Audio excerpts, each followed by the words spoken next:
Welcome back mga kaibigan. It's a majority draw. Ang laban between Lamont Rhodes at Gervonta Tank Davis mga kaibigan. Walang knockdown.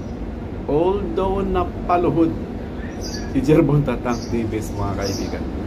Dahil pumapasok daw ang grasa sa kanyang mata mga kaibigan. O yung jelly na nilalagay sa kanyang mata. Dahil nag-shape ito mga kaibigan. Well, anyway mga kapatid, magandang performance ang pinakita ni Lamont Rhodes mga kaibigan. Marami siyang patamang, malinis at saka sulit sa mukha ni Gervonta Tank Davis. At nagkaroon na ng lamat ang undisputed or undefeated record ni Gervonta Tank Davis mga kaibigan.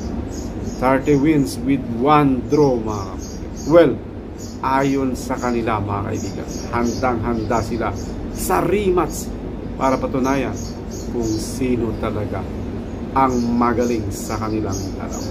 Well, abangan natin yan mga kaibigan.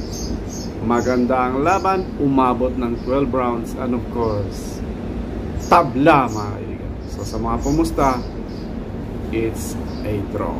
Kung pumusta kayo ng draw, ikaw ang panalo. Thank you so much for watching and see you in the next. Bye. Bye.